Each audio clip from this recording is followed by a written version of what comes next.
Alô, minha gente, um grande abraço. Estamos começando mais um programa Hildebrando Marques pelas redes sociais. Também que fica no blog Hildebrando Marques. Programa Hildebrando Marques com produção de Paulo Acaíque e apresentação deste que vos fala. Programa com vários quadros de informações, de entrevista, de entretenimento e que a gente começa agora. E espero que vocês continuem se inscrevendo no YouTube. Acesse o canal, inscreva-se e ative as notificações clicando no sininho. Programa Hildebrando Marques. Ok? Agradeço demais. Um abraço a todos vocês. E a gente começa o programa de hoje com a primeira sequência, que é Pensamento do Dia. No pensamento do dia de hoje é o seguinte: seja o que você deseja ser. Não dê importância ao que os outros dizem. Você é filho de Deus e, como tal, tem direito à sua liberdade. Programa Hildebrando Marques, o comunicador social.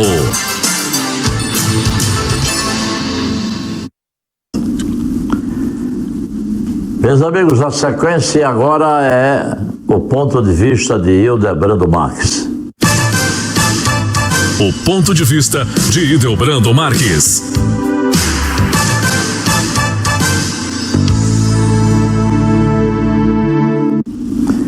E o meu comentário de hoje é o seguinte: nós temos uma Constituição cheia de leis, parágrafos, emendas, não sei o que, PEC. E os nossos parlamentares, vez por outra, passam os pés pelas mãos e resolvem querer aparecer. Porque, meus amigos, na Constituição de 1988, no quesito mulher, está explícito lá: há 3 maneiras em que a mulher pode cometer o aborto. Ao meu ver, a mulher manda no corpo dela, não é? A mulher, se quiser abortar, ela aborta; se não quiser, se ela quiser fazer o que ela quiser. Mas a Constituição resolveu dar umas limitações para a questão do aborto. Primeiro, no Brasil, o aborto induzido é permitido por lei em 3 situações, que são elas. Primeiro, para salvar a vida da mulher quando essa correr risco de vida na hora do parto. O segundo, quando a gestação é resultado de um estupro. E o terceiro, no caso, se for o feto anencefálico, que a pessoa, o feto já nasce com um problema de cabeça e pode não ser morto logo nos primeiros dias de vida. Estão aí os fatos sobre o aborto, que a mulher pode abortar. Nesses casos, o Sistema Único de Saúde, o SUS, fornece gratuitamente o procedimento do aborto. Os casos que não são enquadrados no que é permitido por lei e são considerados crime. Então, meus amigos, em penas previstas de 1 a 3 anos de detenção, que a gestante e de 1 a 4 anos de reclusão para médico ou qualquer outra pessoa que realize esse procedimento, ou seja, o aborto. Tem uma PEC que proíbe o aborto legal no Brasil foi aprovado esta semana na CCJ, que é a Câmara Federal. Vejam o que os deputados aprovaram nessa PEC. Um projeto de emenda constitucional que proíbe o aborto legal no Brasil, e foi aprovado na PEC da Comissão de Constituição e Justiça da Câmara por 35 votos contra 15. A proposta recebeu esses votos, os 35 favoráveis e 15 contrários. Antes de ir ao plenário, a PEC deve passar por comissão especial. Por 35 votos a 15, a Comissão de Constituição e Justiça, que é a mais importante da Câmara Federal, os deputados aprovaram nesta quarta-feira, dia 27, a proposta de emenda à Constituição de número 164/2012, que proíbe o aborto no Brasil, mesmo em casos previstos na legislação brasileira. No país, o aborto é permitido em apenas 3 situações: risco de morte da gestante, ou seja, da mãe, gravidez resultante de estupro e anencefalia fetal, má formação do cérebro. Os 2 primeiros casos estão previstos em lei, enquanto a última permissão se deu após análise do Supremo Tribunal Federal. Então, vocês vejam que está em lei pela Câmara Federal e pelo Supremo Tribunal Federal. Agora se junta parte dos deputados federais. Eu acho que não tendo o que fazer na Câmara, vamos fazer um negócio para a gente aparecer na mídia aí. E jogaram essa emenda lá para ser votada, e foi votada quarta-feira passada, para acabar com tudo. Esses 3 itens que permitem que a mulher possa abortar e ainda ser pago pelo SUS, no risco de vida da gestante, da anencefalia, da criança com defeito no cérebro, e também quando o outro da anencefalia, que é da criança, o estupro, e também quando a gestante corre risco de vida. Tá lá. Para que mexer nisso que foi votado de consenso? Foi votado de consenso. As mulheres podem abortar legalmente quando forem estrupadas, quando correrem risco de vida a gestante, ou quando o feto tiver anencefalia. Aí vem os deputados nas câmaras, da Câmara Federal, dizer que não, isso não vale nada. Isso não vale nada. Eu acho que deve haver um movimento contra isso, porque ainda será votada no plenário da Câmara. Do plenário da Câmara vai para o Senado também dá seu aval, e se o Senado aprovar, vai para a sanção do presidente. Eu acho que o plenário da Câmara, já no plenário da Câmara, que é a segunda votação, deve desfazer isso. Isso é uma aberração. Isso é uma tapa na cara do sexo frágil do Brasil, que é a mulher, que é a sociedade feminina não é a favor disso. Querem acabar até isso. Querem acabar até isso que está na Constituição. Os deputados federais querendo acabar com esses 3 itens que existem na Câmara Federal, aliás, na legislação: o risco de morte à gestante, a gravidez resultante de estupro e a má formação do cérebro do feto. Não é possível, senhores deputados. Vocês, mulheres, prestem atenção.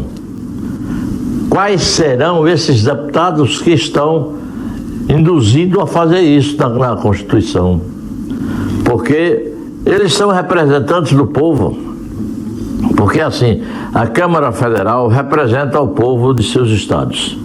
Por exemplo, Pernambuco tem 25 deputados federais representando o povo de Pernambuco. São Paulo tem mais 57, Alagoas tem 17 e por aí. São representantes do povo. O Senado Federal é representado por 3 senadores, cada estado. Pode ser ele do tamanho que for, de São Paulo, Tocantins, Acre, todos 3 senadores para defender os interesses do estado. Mas quem defende o interesse do povão é exatamente os deputados federais. Mas fazer uma coisa dessa, eles não estão representando o povo, não. Isso é opinião recorrente na nação de que não poderia ser feito, apresentado esse projeto para acabar com todas esses itens que estão na Constituição Federal sobre o aborto. Tem 3 itens: do estupro, situação de risco de morte da gestante e quando o feto tem anencefalia fetal, má formação do cérebro, e não, quando nasce já nasce morto.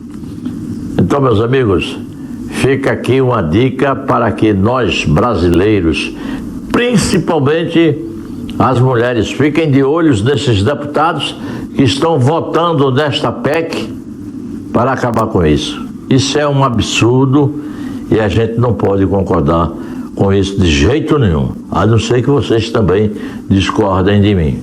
Este é meu ponto de vista de hoje.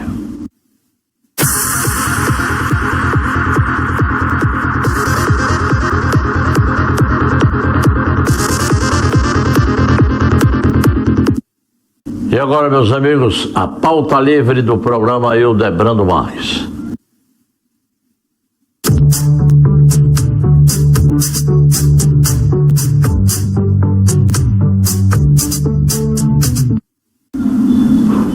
O Tribunal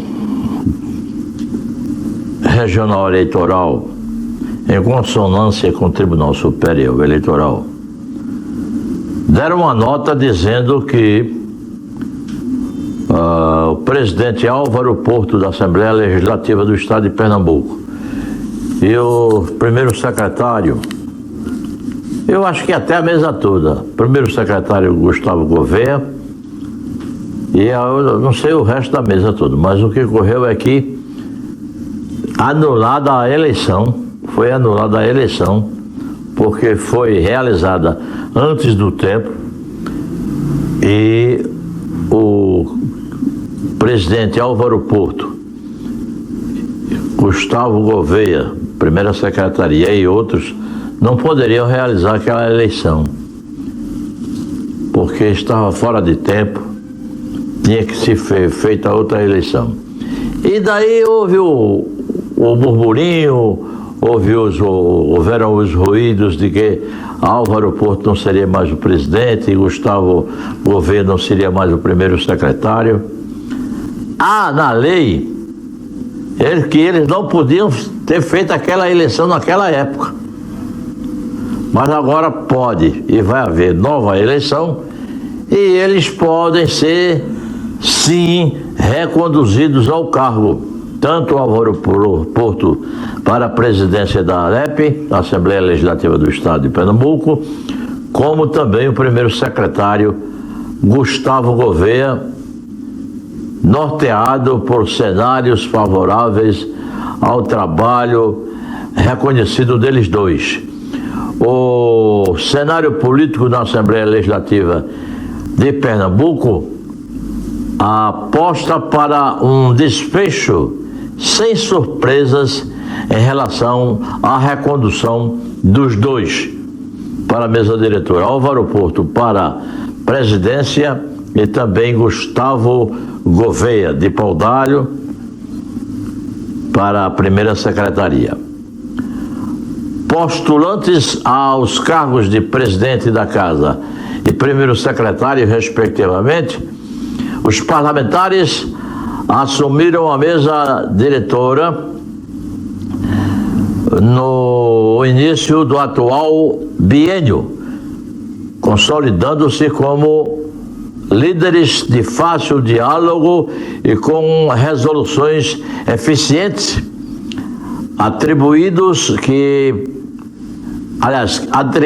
que parecem garantir uma escolha tranquila para a manutenção de ambos nas cadeiras, para as principais cadeiras da mesa diretora. Álvaro Porto, no comando da presidência, destacou-se pela condução equilibrada dos trabalhos legislativos, mantendo a harmonia entre os blocos da casa, os blocos políticos, e garantindo espaço para as diferentes vozes parlamentares. Sua atuação tem sido marcada pela busca de consensos, o que lhe rendeu ampla aceitação entre os seus pares, entre os seus colegas. Já Gustavo Gouveia, por sua vez, tem conduzido a primeira secretaria com competência. Sua postura colaborativa e técnica, além de dar boa relação com os parlamentares e servidores, reforça o clima de estabilidade na Assembleia. O trabalho desempenhado por eles dois, aliado ao bom trânsito que possuem entre os deputados, torna a recondução quase que uma formalidade. Com a fluidez serena do processo, a perspectiva é de que a escolha dos nomes de Álvaro Porto e de Gustavo Gouveia sejam confirmados com ampla margem de votos. Essa é a notícia do nosso Em Pauta. Notícia em Pauta.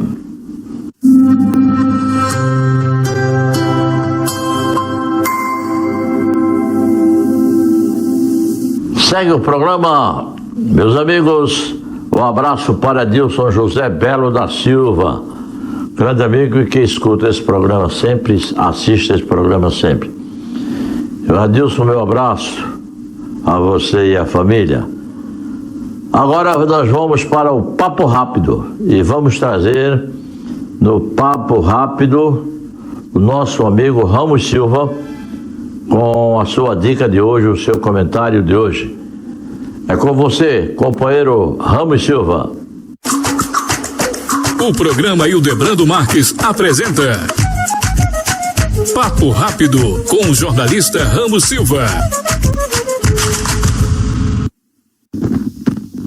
Bom, meus amigos, um abraço a todos. Programa aí Hildebrando Marques e o Papo Rápido do Ramos Silva, tá certo? Sábado maravilhoso, de sol, não é? E a gente aqui conversando com todos vocês.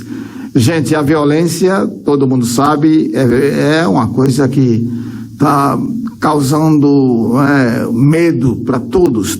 Ninguém sai de casa, ou se sai com muita preocupação, não é? Enfim, apelando que a polícia, esteja por perto sempre, a segurança, e muitas vezes não encontra essa segurança, e aí o pavor aumenta, né? Esses dias foi assassinado um rapaz simples, uma figura, um comerciante que todos aqui conheciam, aqui na cidade de Carpina, que é o Zezé do Coco. Ele vendia coco aí no centro da cidade, muito conhecido, muito querido, as pessoas sempre o cumprimentavam, né, e comprava coco, etc. É um movimento muito grande. Os ladrões que ainda não foi preso nenhum deles, além de roubar o Zezé do Coco, ainda o matou com várias pauladas. Que morte triste, né, gente? Várias pauladas. Não dá para entender essa situação, gente. Eu sempre tenho dito que o Código Penal brasileiro tem que ser modificado. Tem que oferecer penas mais duras para esses ladrões irresponsáveis, bandidos, frios, calculistas, e que matam por aí à torta e à direita e vai ficando por isso mesmo. A impunidade é que encoraja esses bandidos a fazer o que eles fazem. É lamentável. Mas, gente, nesta última quinta-feira, né, dia 28, aconteceu no auditório da Prefeitura da cidade de Carpina o lançamento de filmes de pessoas aqui de Carpina, pessoas ligadas à literatura, à nossa cultura, que lidam com isso com muito sucesso e que produziram filmes, né, e lançaram o primeiro lançamento nesta quinta-feira, 28, no auditório da Prefeitura de Carpina. Eu compareci e foi uma festa realmente bonita, não é? E interessante, todos aqueles vídeos, filmes que mostraram. Eu convidei aqui uma dessas figuras que produziu o filme, que lançou, né, a autora deste filme, que é exatamente a Angelina Mello, que inclusive é a presidente dos mais importantes institutos, organização cultural, né, e do meio ambiente de nossa região da Mata Norte, não é só de Carpina, que é o Reflorestando Carpina. Então a Angelina Mello fez esse trabalho belíssimo e tem outros colegas nossos também ligados à cultura que também preparou, e foi uma festa com 4 carpinenses. Convoquei a Angelina para falar um pouco e dizer, inclusive, quais são os carpinenses outros que participaram desta festa. Angelina, muito bom dia, mais uma vez prazer recebê-la aqui no programa de Ideobrando Marques. Bom dia, Ramos Silva, bom dia, Ideobrando, e a todos os ouvintes. Quem são? Eu participei, né, no dia 28, e também tivemos a participação de Rodrigo Sábio, que é historiador, escritor. Também tivemos a participação da Rayane, que é a irmã de Rodrigo Sábio, que é jornalista. E tivemos também a participação do senhor Edson Mário, que é o seu Edinho da Madeira. Ele também, como um incentivador da cultura, ele participou deste evento com esses pequenos filmes. São filmes de curta-metragem. Curta-metragem. E cada um tem o seu objetivo. Você está contando a história das árvores. Árvores que contam história aqui em Carpina, não é isso? Sim, Ramos. São árvores que contam histórias. Eu reuni algumas pessoas que têm memórias afetivas com algumas árvores aqui do município de Carpina, e o meu é um filme bastante saudosista, muito bom. Mas, gente, olha, é importante que vocês acompanhem esse trabalho, vejam, né? Não vai ficar só nesse lançamento que aconteceu na última quinta-feira, vocês vão colocar também em outras plataformas, não é isso? Nós vamos estar sempre, assim, usaremos outras plataformas e iremos deixar depois estes filmes irão ficar para que as pessoas tenham acesso no YouTube e em outras plataformas. Que bom. Então, parabenizar você, Angelina, sempre batalhadora, sempre defendendo a nossa cultura, você que já atuou em diversas entidades ligadas à cultura aqui da nossa cidade, atuou e atua também, não é? E tem um Reflorestando como a sua bandeira, não é? A bandeira de todos nós carpinenses. Então, nós queremos parabenizar, sabemos da sua índole, da sua seriedade com aquilo que você assume e faz, né, e com muita competência. Então, só tenho a parabenizar a você e a todos que lhe rodeiam, que acompanham também o seu trabalho, tá certo? Forte abraço, muito obrigado. Gente, tá aí o papo rápido deste sábado. A gente volta no próximo sábado aqui no programa Ideobrando Marques. Tchau, fiquem com Deus.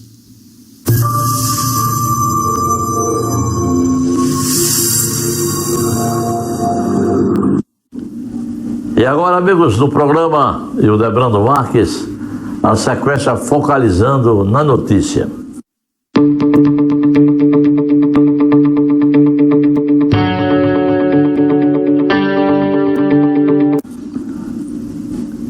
Olha, deputado estadual deputado federal, Câmara de Vereadores, aprovam cada absurdo que é preciso que o Executivo tenha pulso para vetar. Essa semana, a Assembleia Legislativa Estadual aprovou lá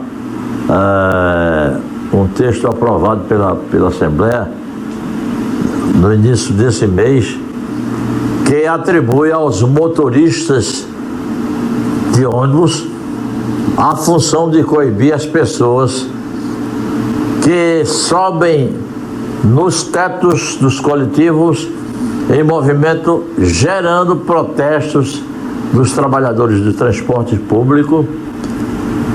E a governadora não gostou, a Raquel Lira não gostou, e realmente é um absurdo. Como é que o motorista de ônibus hoje em dia, ele tem a função de dirigir, tem a função de cobrar, que andam tirando os cobradores de ônibus, e esta função ficou para o motorista. Então o motorista exerce duas funções: cobrar e dirigir, com cuidado, porque ele está transportando vidas, e com vidas não se brincam, né? Aí a governadora Raquel Lira vetou na Assembleia Legislativa de Pernambuco, na íntegra, o projeto de lei que proíbe a prática do surf em ônibus. O surf quer dizer esses rapazes, mocinhos, que não tem nada o que fazer, sobem no teto do ônibus na área metropolitana e fica como se estivesse surfando na praia, sabe? Fica como se estivesse surfando na praia. E aí acontecem os acidentes. Aí os deputados escreveram um texto na Assembleia Legislativa aprovando a atribuição aos motoristas de ônibus a função de proibir, ou seja, de coibir as pessoas que sobem no teto dos coletivos em movimento, gerando protestos de trabalhadores de transporte público.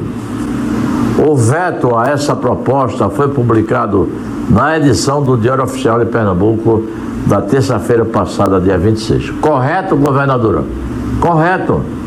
Deixa que os deputados se enfrentem com os surfistas, esses rapazes que andam pegando carona e surfando em cima de ônibus, porque vai haver briga. Daqui que ele desça da bolé do ônibus, ou seja, da direção, onde ele faz o papel de cobrador e de motorista, e vai brigar com aqueles que estão lá em cima, vai haver briga e pode correr risco até para ele e os passageiros que estão dentro do ônibus. Correta a decisão da governadora Raquel Lira nesse sentido. Fosse eu governador, faria o mesmo, porque não se bota tanta incumbência, responsabilidade para um ser que já trabalha ali na pressão, que é o motorista de ônibus. Você não sabe o que é dirigir um ônibus numa grande cidade, numa grande metrópole, com todos os problemas, sinais, carro quebrado, sabe?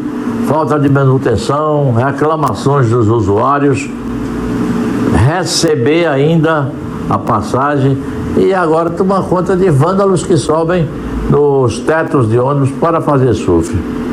Isso era trabalho para a polícia. Como a gente não tem um contingente policial para fazer isso, e é difícil de arranjar essa coisa, mas não é para o motorista de ônibus fazer isso. Aplausos aqui para a atitude da governadora Raquel Lira nessa situação. Esse é o nosso Focalizando na Notícia.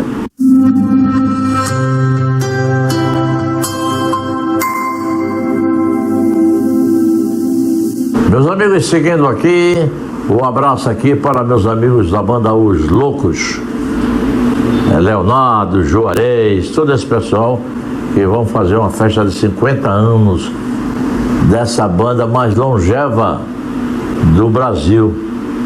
Ela nunca teve interrupção.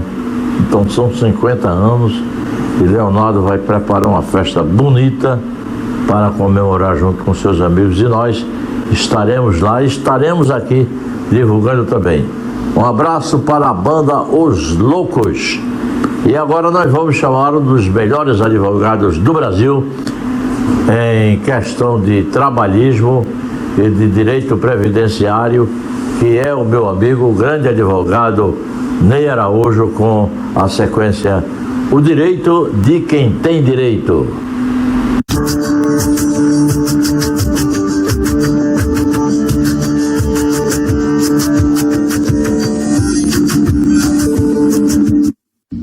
Olá, requintado comunicador Ildebrando Marques e inteligentes telespectadores desse programa. Vamos trabalhar? Para você é surpresa saber que uma ex-companheira ou ex-companheiro de união estável pode receber pensão por morte? Em regra, a separação ocasiona a perda da pensão, mas existem exceções. A ex-companheiro ou ex-companheiro separado de fato ou união desfeita em cartório ou dissolução judicial que recebia pensão alimentícia concedida espontaneamente ou determinada pela Justiça, ou que recebia uma ajuda financeira ou econômica, terá direito à pensão ainda que o falecido ou falecida tenha contraído casamento ou uma nova união.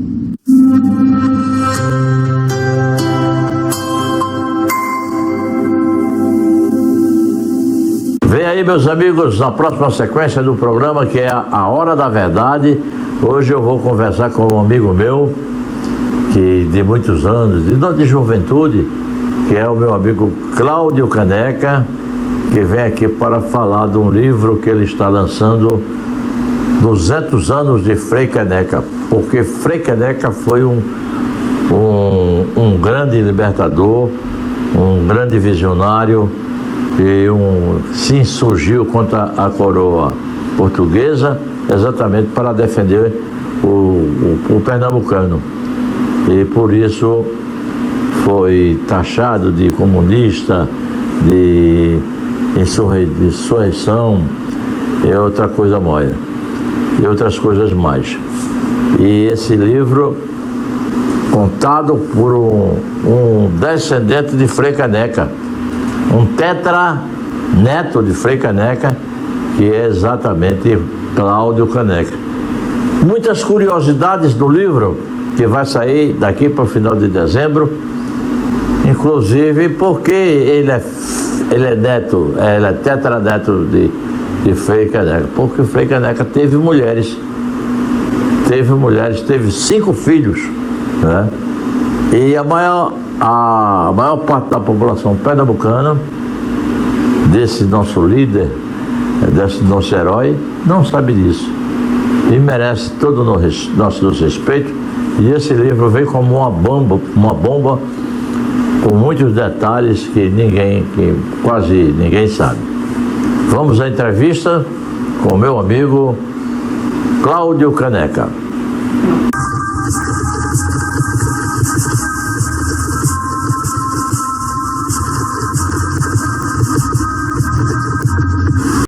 Muito bem, meus amigos, minhas amigas, estamos agora na sequência A Hora da Verdade, que é a hora da entrevista aqui no programa Ildebrando Marques. Aqui onde eu entrevisto políticos, personalidades, artistas, amigos. E eu tenho uma grande honra, satisfação imensa de trazer nessa conversa de hoje um amigo meu de juventude, que esteve afastado por algum tempo, porque foi para outro estado e mora em outro estado, um estado muito progressista. E tem uma conversa aqui hoje sobre um livro do seu tetravô, uma figura conhecidíssima no mundo político, por causa da sua atuação nos movimentos de Pernambuco, da Revolução de 1817, junto com outras figuras. Eu estou falando de Frei Caneca, da qual a figura que eu vou entrevistar hoje é exatamente o seu tetraneto, Cláudio Caneca. Vamos conversar com ele. Bom, aqui está meu amigo Cláudio Caneca, que tem um nome comprido, que é o nome Cláudio Antônio Caneca Sobreira. Aí saiu, ele tirou Antônio Sobreira, ficou Cláudio Caneca, como ele é conhecido em grande parte do Brasil. Não foi só aqui que ele atuou. Ele é formado em comunicação social e também publicidade, propaganda e administração de empresa, analista de sistema. Cláudio é um amigo que eu preservo de algum tempo, já há muito tempo. Ele morou aqui em Carpina, estudou no Colégio Pio X, o tão falado Colégio Pio X, porque foi fundado aqui pelo professor Rezende e sua esposa, Dona Lourdes. Meus amigos Marcos Rezende, Carlos Rezende, Ricardo. Quem? Ricardo. Ricardo Rezende, que é médico, e também tem as meninas, que eu não recordo agora o nome dela, mas Cláudio estudou naquela instituições educacional e que ficava ali por trás da igreja matriz de São José, antiga matriz de São José, no seu primeiro formato, e que é essa rua quase aqui. Essa rua é uma continuação aqui da rua em que nós estamos, não é verdade? É. E Cláudio fez muitas amizades por esse seu jeito simples de ser, um camarada do bem, fez muitas amizades aqui. Aqui tocou no primeiro conjunto de Jovem Guarda de Carpina, que foi os Lobos, que era formado por ele, Quito, Paulo Marques, meu irmão, também foi um dos precursores do colégio, do conjunto Os Lobos, Neném, Joca, me parece Batista, não sei. Foram Fernando Monteiro, de saudosa memória, Fred, Quito, e esse conjunto Os Lobos deu o que falar, porque a repercussão dele não foi só aqui regional, foi para lá, para a área metropolitana também. Cláudio atualmente está residindo em Goiás, não é? Goiás, Quando ele saiu daqui para outro estado, foi para Tocantins, porque ele fez um concurso para o governo de Tocantins, passou a trabalhar e residir lá naturalmente, e quando se aposentou, foi morar em Goiás. Isso ele vai dizer por quê, que eu ainda não sei. Estamos também para dizer a vocês que essa entrevista já está ao vivo no Instagram, mas a partir de sexta-feira já estaremos no Facebook e no sábado no programa todo, Facebook e o YouTube. Esse programa aqui entrevista artistas, cantores, políticos e profissionais de vários segmentos da nossa sociedade. Eu espero que os meus amigos e minhas amigas continuem se inscrevendo no YouTube. Clique lá no sininho, ative o sininho e colabore com o nosso programa Hildebrando Marques. Ok? Vamos começar a conversar com o nosso Cláudio Caneca, que vai falar também aqui, sobretudo, de um livro que está para sair, que eu acho que vai revolucionar, que vai falar de Frei Caneca. Já fizeram algumas coisas por aí sobre o Frei Caneca, que tanto colaborou para o desenvolvimento desse estado. Foi um revolucionário e que merece destaque, porque a nossa sociedade, e principalmente os mais jovens, precisam saber quem foram os seus verdadeiros heróis. Que heróis por aí tem até nos BBB da vida, quando eu fico fundo da vida quando o apresentador daquele Big Brother Brasil chama aquelas pessoas, não tenho nada contra as pessoas, mas herói é outra coisa, minha gente. Herói é um Gonçalves Dias, é um Frei Caneca, é um Joaquim Nabuco, entendeu? Os heróis que fizeram com que esse país, esse estado florescesse e fosse independente. E Pernambuco, desde a Revolução de 1817, os mais jovens não sabem disso, mas passou quase 90 dias ou mais independente da República do Brasil. É verdade. Um movimento junto com a classe dos maçons, que aliás a primeira sinagoga do Brasil está aqui em Recife, ali na Rua do Bom Jesus, no Recife Antigo. Tem gente que passa por aquilo ali, Cláudio, e não tem a menor noção do que ele representa aquilo, né? Só tinha aqui a primeira no Brasil e a outra em Nova York. Imagina os senhores. Cláudio, um prazer tê-lo aqui, amigo velho. Uma satisfação muito grande conversar com você e falar sobre o livro, mas falar primeiramente da sua estada aqui em Carpina. Quando você veio morar, eram 7 ou 9 irmãos? 7. 7. De homens, era você E o pai dele, do Júnior. Rui Caneca, e eu. Ele era o primeiro e era o último. Eu o último. Certo.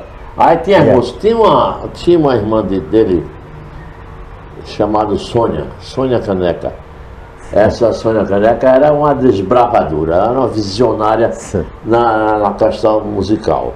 Ela estudava no Colégio Santa Cruz e as damas, ou seja, as freiras do Colégio Santa Cruz, através de Sônia, fundaram um conjunto chamado Paula Francinete, porque Sônia tocava sanfona e instruiu as outras a tocar outros instrumentos, guitarra, baixo, bateria, e aí formaram um conjunto só de moças. Isso nos anos 60, se não me falha a memória, ou 70, mas acho que era 60, anos 60. E ficou o conjunto famoso na região através dessa iniciativa de Sônia Caneca. Tocava acordeon e eu ficava com inveja, vendo aquelas moças tocar, porque eu tocava forró. Papai me ensinou a aprender com o papai, eu tocava aí, Sônia naquela elegância toda, tocando sanfona junto com aquelas músicas, aqueles conjuntos bonitos, aquelas vestimentas azul e branca do Colégio Santa Cruz. Era que época de ouro, que época de ouro. Sim, aí tinha Sônia, que era mais velha, não? Por todas era do meio. Ela era do meio. Tinha a Lígia viva ainda, né? Lígia é viva. A Lúcia viajou, no bom sentido, né? Sônia também faleceu em 2000 e... Tem quantas vivas ainda? 3. Lígia? Eu, Lígia e a mais velha, Marlene. Dos 7? Dos 7 somos 3 hoje. Ficaram 3, E eu de 5, só tem 2. Foi embora Paulo, Carlos, outro Beto, ficou eu e um dos Beto, um dos gêmeos. Sim, você morou aqui, você ia dizendo, de... 61, 2, 3. Foi curioso esse detalhe, porque às vezes dá a entender que eu conheço todo mundo, morei muitos anos aqui, porque o detalhe é que o tempo que eu morei aqui foi juventude. Eu estava nos 15 anos, 16, 17, voleibol, jogar, música, tocar, eu estava em todas, digamos assim, né? Você jogava vôlei, não era? Era na seleção da cidade. Então, de alguma forma, o fator importante foi a época, coincidência ou não. Eu tinha de 15 anos, 16, 17, 18.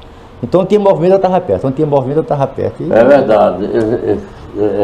Vereadores, era muita coisa na época, né? Cláudio sempre foi infiltrado nos movimentos sociais de Carpina. Eu falei da época do conjunto Paulo Francinete, em que Sônia tocou, mas não foi dos anos 60. Esse caso foi dos anos 70 também. Né? Sim, aí você estudou no Colégio Pio X. Me formei no grupo escolar Joaquim Olavo. E onde eu Primário. estudei também, na rua dos primário. Tamarindos ali. Exato. O ginásio, eu fui pro 10º, ali eu terminei o ginásio no Pio 10º. Lá foi um craque da bola do alto, voleibol. Tênis de mesa que viesse eu derrubar. é verdade. Até xadrez, rapaz. Ainda me lembro Esportista, eu diria daquele assim. grande time de voleibol do Colégio Pio 10º. Tinha Sula, Tinha tem Sula, Gonzaga, o Luiz de França. Luiz de França, o tava no escritor pacote. Luiz de França, um abraço aqui, Luiz de França de Nascimento. Tinha Luiz de França, tinha a Sula, tinha Moisés. Aldênio, Juarez, É uma turma. né? Aníbal, Aníbal participou também. foi, era um grande time. Saudoso Aníbal. Ali você se formou no ginásio, né? É. Agora, aí entrou na área musical também no conjunto Os Lobos, que foi o primeiro conjunto até aqui em Carpina que atingiu a toda a região, que tinha um grande adversário musical, que eram os Águias De Limoeiro. de Limoeiro, que era um grande conjunto também. Era. Né? E você tocou nos Lobos, mas tocou em conjuntos do Recife também, por exemplo. Ao sair daqui, eu fui residir em Afogados, e lá, coincidência, na minha rua estavam os Zéforos. E não tinha Os o cara Zéforos. E não tinha o cara do baixo. Eu quero, rapaz, quer arriscar, vamos ver, e pronto, fiquei lá um tempo. Era bom o conjunto. Os Zéforos. Proporcionalmente era. Mas tocou em outro conjunto em Recife? No Recife, eu não sei nem qual seria a palavra mais certa, mas no Recife eu conheci uma menina, pronto, aí parou o mundo pra mim. Foi, né? Aí então saí de música. Mas E por voltei- falar em menina, você namorou em Carpina com uma das figuras mais lindas daquela época, que ela é viva, e hoje mora em Brasília, numa cidade satélite daquela ali, Aguarlinda, parece. É Aguarlinda, onde ela mora atualmente. É grande lá, eu estive lá várias Não é? vezes. Que se chama Alba Moura, e causava inveja esse romance entre Cláudio Caneca e Alba Moura, porque é realmente uma mulher muito linda, muito sociável, dinâmica, estudiosa. E onde Alba, eu gosto muito de Alba, tenho um carinho muito grande por ela. Mas de Recife, você trabalhou aqui na região. Você trabalhou numa usina, você é formado em administração. Por onde sempre trabalhei na área, administração. Em administração. Usina Aliança, usina São José, usina, tudo, empresas grandes que têm várias usinas, né? Então, onde eu precisava do tipo de serviço que eu executava, eu estou lá. Aí, Votorantim eu diria que foi o mais forte. Votorantim. Né? Maguari, Banorte, na área industrial, comercial, tive a sorte de até passar por consultoria administrativa, né? Aí por concurso fui bater no fundo de mundo com todo respeito, Você casou nessa época que você trabalhava por aqui, casou com uma moça de Palmares. Conheci ela aqui, etc., mas de Palmares. E desse casamento, os frutos, 3 filhos. 3 filhos. Daniele, Samuel, moram todos em Goiânia hoje. Daniele, Todos 3 moram em Goiânia? Cibele, 3. Eu já tenho 7 netos, cara. A tem turma não 7 conversa netos? muito, não. 7 netos. 7 netos. Ô, Cláudio, por que essa mudança? Porque a mãe dela foi com elas? Foi um estudo.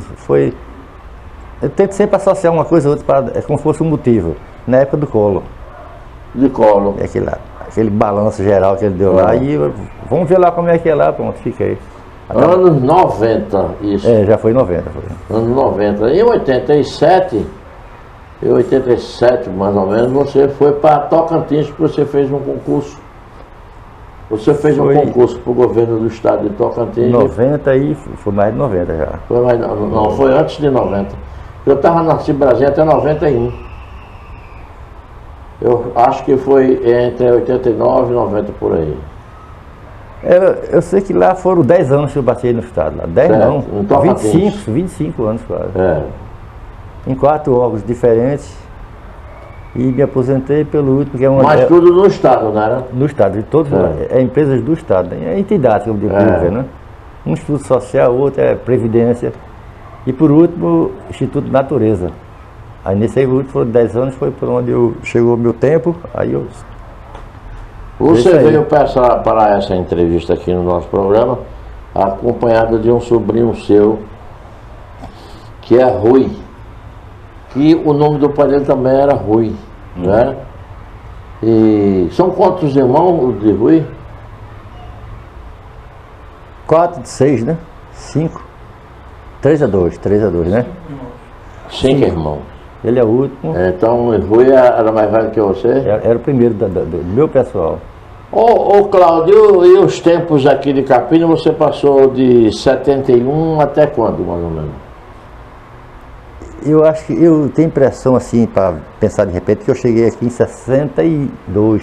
Eu morava frente a frente com o Luiz de França, na Chateaubriand. Por aí assim. Aí saí, estudei Limeira uma parte lá, contabilidade, que aqui, quando terminava o ginásio, curso técnico, contabilidade, eu saía. Foi o que aconteceu comigo. Aí eu fui concluir esse curso de contabilidade no Recife, Colégio Porto Carreiro. De lá foi quando fiz vestibular, etc, e fui partir. Você sempre foi um sujeito muito namorador. E Era diferente, era parecido com o americano ou o alemão por causa da sua tez, por causa da sua cor, cabelo galego. não era feito agora não, mas tudo bem. Era muito namorador. E muito frequentador do Clube Lenhadores do Carpina. Que saudades, né, Cláudio? Alguém me falou recentemente que, naturalmente, eu estou desinformado de muitas coisas, né? É a Caixa Econômica que tem que ir lá agora.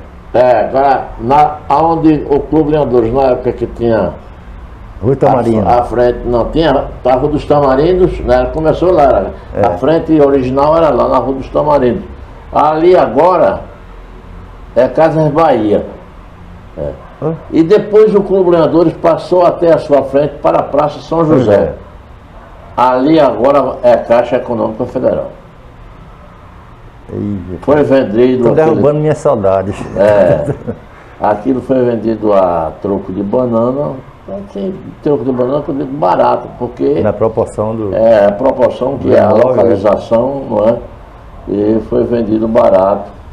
E ali agora é uma casa comercial. Aliás, duas casas comerciais. Uma casa comercial que lida com dinheiro, que é a Caixa Econômica Federal, e do outro lado, que é a Rua da Getúlio Vargas, mais conhecida nacionalmente como Rua dos Tamarindos, por causa das árvores frondosas do fruto tamarindo, que pega ali da frente onde é a Casa Bahia, e até lá o final, onde era a entrada para o São João da Escócia. Foi tirada a metade, tem ali até onde era o grupo escolar Joaquim Olavo, que você estudou lá. Agora é uma escola de tempo integral, como chamam EREM, parece, uma coisa assim. E até cá era a plantação, tinha umas árvores frondosas de tamarindos. DNR, né? Era também lá, né? Lá DNR era para o lado de lá e os fundos para a Rua dos Tamarindos, né? Era a garagem ali, era a casa do engenheiro, que dá para Estácio Coimbra já. Sim, e as saudades do Clube Lenhador, você namorou com muita gente ali, tocou muito ali, não é? Vamos por vez, tocou, namorou. Não, realmente, não é. Não sei, não é nada tão especial não, é algumas coisas que se afinam, né? Creuzinha, permita. Creuzinha, de saudosa memória. Era Creuzinha, Socorro, Anelisa. Anelisa. Irmã de Mituca, naquela época ali foi. Mas faz parte do tempo, né? Faz parte do tempo da xeresta, daquela coisa toda. Exato. Uma coisa que eu me lembrei agora e conversando ficou meio esquecido. Em termos de música, veja como são as coisas. Em 70 eu tocava em Afogados, nos Zéfaros. Eu só larguei tudo. Uma doidinha que eu conheci lá, acabou-se. Parou tudo. Eu fui voltar a tocar em conjunto 38 anos depois, lá em Palmas. Que tem uma banda Véia Turva, o nome da banda. Véia Turva, me lembro. Aí, lá fiquei... Você mandar um material para mim, o pessoal de lá. Tem lá foram 10 anos e tal, e daí em diante não. Aí tá bom, né? Não aguento muito. Véia Turva ainda existe? Não por minha saída. Não existe, porque tem um cara que eu sempre fui meio modesto, dizia, o artista é fulano de tal. Ele é o cara, tem olho azul, cabeludo, falava inglês. Bem, e o cara era muito bom, mas deu um problema lá que eu não estava lá mais, né? Ou seja, quer dizer que não acabou por causa de mim, não. Porque esse cara faleceu ano retrasado. Deu um aneurisma, não sei bem, isso. Aí acabou a banda. Ele era lá em Palmas, que é Tocantins, é a capital. Você passou quantos anos lá? 25 quase. Quanto? 25 anos. Foi mesmo esse tempo todo. Tantas coisas acontecem com a Carpina, me permite dizer, quando eu chego aqui, eu me sinto mais ou menos turista. Eu estava dizendo para a minha amiga ali, aí eu até perguntei, a tua rua tá na rua do Bom, aí diga do Bom eu sei. Eu procurando do Bom ali, não tem mais o Bom. Não tem mais. Aí eu disse, não, eu não chute aqui. Tudo modificado. Aí eu me sinto meio turista, quer dizer, uma saudade de coisa que, às vezes, quando alguma coisa que me lembra a época, mudar é normal, né? Tudo bem, mas aí já que eu vivo tanto tempo fora, quando eu chego assim, aquela rua, aquela ali, faz parte, eu tenho prazer por aqui. Eu passei 40 anos em Recife, passei um ano e pouco em Brasília, quando Paulo foi deputado federal, mas eu nunca deixei de vir a Carpina. Mesmo eu em Brasília, eu morava em Recife, e quando eu vinha para Recife, eu tinha que tirar um dia para vir em Carpina, sabe? Isso que Aí eu fui assistindo a mutação, ou seja, a mudança de Carpina. Progresso chegando. Para isso aí. Carpina só não cresceu, e teve um tempo que tinha crescido, mas agora parou e não tem mais.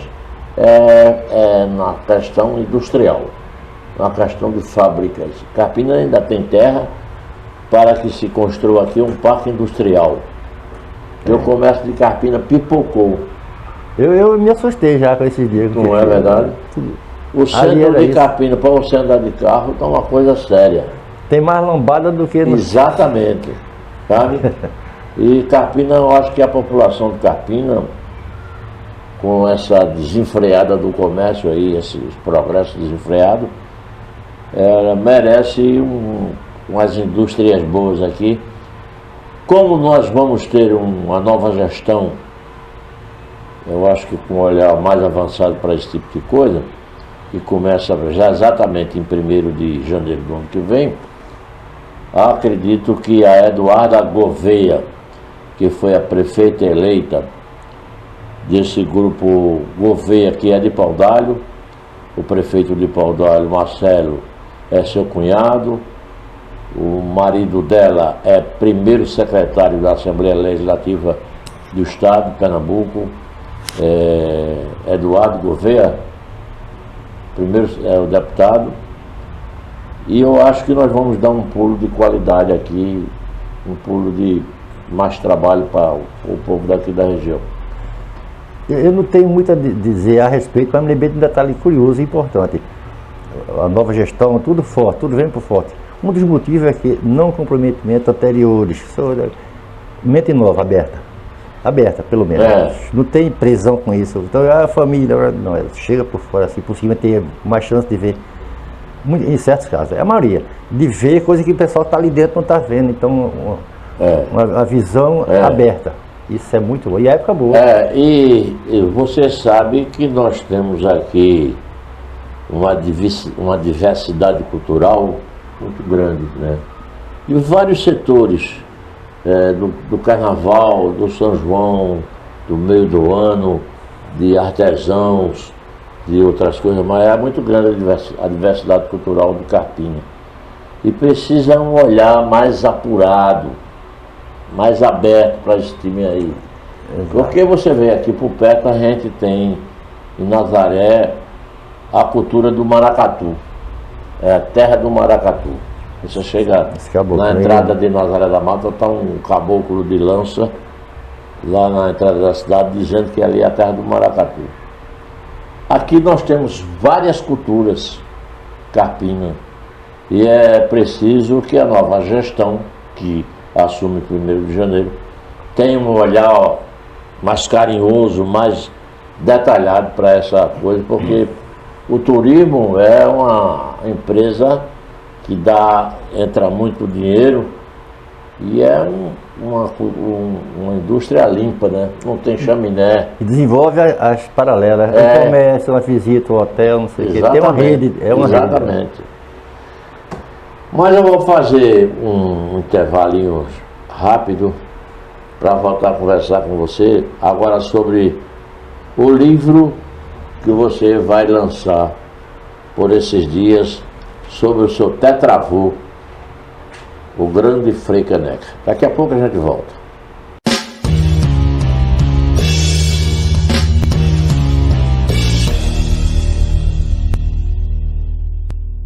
Voltamos, minha gente. O meu abraço a Edilson José Belo, que assiste o nosso programa, lê o nosso blog, está sempre ligado com a gente. Um abraço também ao meu amigo Biagio Chiappetta, um dos melhores músicos que nós temos aqui na região. Biagio Chiappetta, grande figura humana, o meu abraço a você e sua família aí do bairro do Ipsep aqui em Carpina. Quero pedir para os amigos só para se inscrever no nosso programa no YouTube. Acesse o canal, inscreva-se, ative as notificações clicando no sininho. Aí você também estará colaborando com o programa Hildebrando Marques. E vamos voltar aqui a nossa conversa com o nosso Cláudio Caneca. Cláudio Caneca, desde a nossa amizade na nossa juventude, já adulto também, que nós falávamos sobre fazer qualquer coisa escrita a respeito do seu tetravô, Frei Caneca, que foi um revolucionário nesse estado, e as raízes estão plantadas aí. Naquela época que era tudo mais difícil de se escrever um livro, começava por onde, nem... Mas depois você foi para Tocantins e a gente perdeu esse elo de ligação, apesar de que a gente sempre não deixou de se comunicar. E agora, na era da internet, a gente teve, você me mandava até algum material sobre o conjunto que você tocava, que chamava-se Véia Tu. E aí não sei como é que você deixou essa ideia arquivada em algum lugar sobre o livro sobre Frei Caneca. É uma autobiografia de Frei Caneca, a história dele, o que é que você está planejando aí nesse livro? Esse trabalho são várias fases, né, que afinal de contas eu comecei faz uns 50 anos. Comecei, mas não de forma contínua, né? Parei várias vezes, não tinha celular, não tinha internet, né? Tinha alguns instrumentos que poderiam ter ajudado, mas tudo bem. Eu comecei que no curso de comunicação tinha uma disciplina chamada pesquisa, e é obrigatória, tem que fazer, e aí pode ser um produto novo, inventado, em aberto, né? Tecnologia de pesquisa. Aí eu perguntei ao professor, posso fazer uma pesquisa sobre esse caso? Aí mostrei, Frei Caneca, pô, então aí eu comecei. Quer dizer, de levezinho, não sabia onde estava dando ele, que é muita informação. Minha cabeça tem tamanho, não me dá para... Naquela época, né, não tinha recurso compatível. Quando de alguma forma eu fiz um levantamento aleatório, tudo vale, né? A pesquisa, afinal... Então montei, parei várias vezes, passei ali por 7 vezes, umas 200 folhas, na máquina Oliveira, daquela pequenininha, imagina. Mas passou-se. Então no estado lá foi um condicionante que ajudou, porque eu passei tudo por computador, já começou a melhorar, né? Então assim segui, parei várias vezes, como eu falei, e finalmente com a aposentadoria, aí já estava tudo informatizado, eu digo, vou concluir o trabalho. Mas antes disso, ainda aqui em Pernambuco, você manteve alguns contatos, inclusive com membros da maçonaria. É verdade, mas não sei o quanto seria profundo ainda, porque foi quando eu comecei a ter contato a partir do livro. Eu conheci uma pessoa, 2, 3, vou participar através do governo do estado, não sei o quê. Mas foi mais recente esse contato. Sei. Mas, como eu estava dizendo, então quando fosse, vai ser em 13 de janeiro, vai ser 200 anos da morte do Frei Caneca. Foi que 3 de janeiro do ano que vem? 13 de janeiro. 13? 13 de janeiro. Foi o dia que derrubaram. Aí eu, com todo o arquivo montado, com eletrônico, com isso, com aquilo, com um relativo tempo, né, por causa da aposentadoria, aí eu vou fechar agora o pacote. Então está saindo esse bicho em função disso. Mas eu queria pegar um gancho quando você diz assim, para a gente ser mais detalhista no caso, quando você diz assim, no dia em que derrubaram Frei Caneca, mas Frei Caneca foi morto em praça pública, né? Sim, mas foi na frente do forte, é um espaço aberto, poderia ser, No quem sabe, forte de 5 pontas. Era para ser uma história impressionante a dele. Cara, é impressionante, eu me surpreendia cada coisa que eu lia, autores diferentes e tal. Ele era para ser enforcado, conforme o julgamento e etc. dele, o cara não apareceu, o cara da forca. Aí o comandante, depois, vai ter ocasiões que eu vou poder falar melhor. Então mandou chamar um preso da prisão lá, qualquer um que vem aqui, se matar ele está solto. Ninguém veio. Porque a maioria, muitos deles eram presos da cidade. E Frei Caneca naquela ocasião era um líder. O presídio era aquele ali onde Rua do Imperador. Rua do Imperador. Era na Rua do Imperador, né? Se não me engano, é onde hoje é o Arquivo Público do Estado. Sei, se não me engano. Sei. Eu sei que chamava o povo lá e ninguém Isso que ano era? 1825. 1825. Ele já tinha participado da Revolução de 1817. 17. Ficou preso, não só ele, eu estou me falando o nome dele, mas não só ele, né? Ficou preso 4 anos na Bahia. Votou em 1825 com a anistia lá de Portugal, aí da época o Império Português estava aqui, né? Tinha que segurar o povo, né? 3 mil portugueses viviam no Rio naquela época, de onde é que sai o ouro? Aí começaram a espremer a população, né? E foi começou a turma de Pernambuco, no caso, né? Foram outros também, outros estados.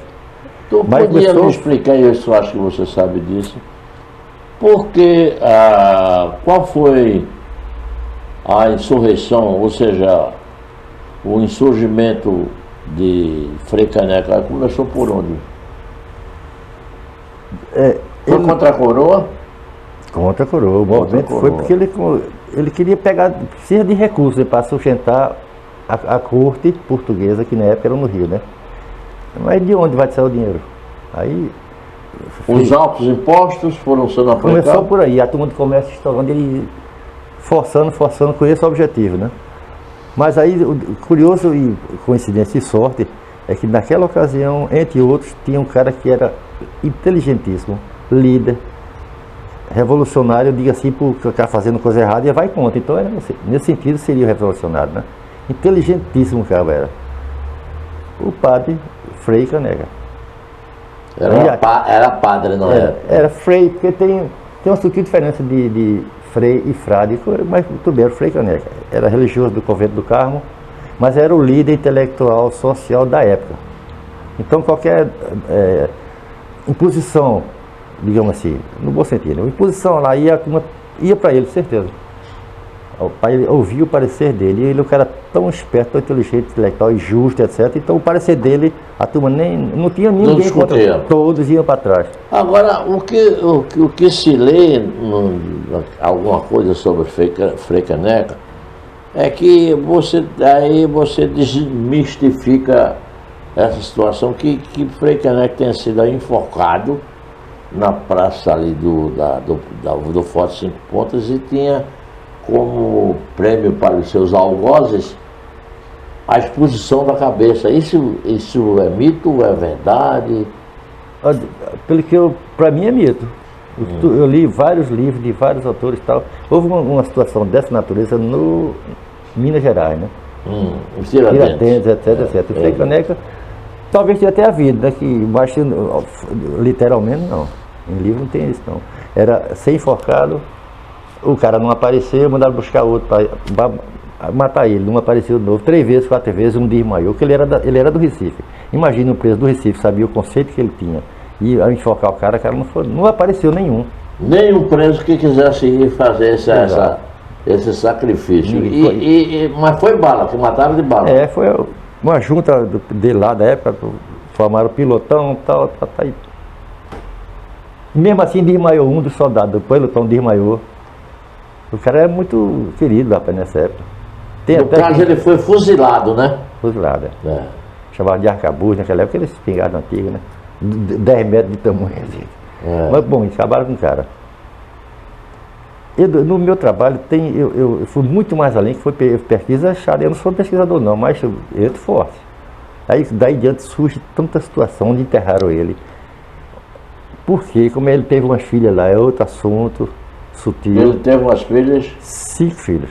5 filhos. Nos livros você encontra 3 que eles chamam de afilhadas, né? Aí eu comecei a associar. Não, antigamente você gostava de um vizinho, um menino simpático, você gosta de ser minha afilhada, era um tratamento. Mas no Naquele livro... tempo, padre podia casar, não? Porque esse dogma é antigo, né? É. De padre não poder casar, tem o celibato, o celibatário e tal. Então, por isso, a princípio, não. Na real, muitas vezes, sim. Olha eu aqui. É. Eu conversando com o pessoal do Convento do Carmo, ele questionou esse detalhe. Eu estive lá ontem, coincidência. Eu até veja o detalhe. Eu montei a genealógica de toda a família Caneca. 8 gerações. Você sempre pesquisou isso, né? Dessa árvore genealógica. Eu tô com impresso aqui no carro, não. Porventura. Bom, então eu fui lá ontem para mim é uma doação literária, de cultura, do Frei Caneca, porque ele era do convento. Mas aí eu perguntei a pessoa lá que me atendeu se eu estaria ofendendo ou não, que eu estou provando um dogma deles. Não pode ter filho, pois é, aqui, ó, tem mais de 500 que eu levantei. Mas mesmo assim, a pessoa lá que me deu, eu esqueci o nome do padre lá.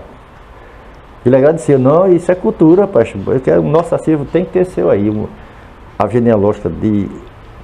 Imagina, você que é da área, dá 40 centímetros por 2,40, impresso em plástico especial. Rapaz, é grande a turma.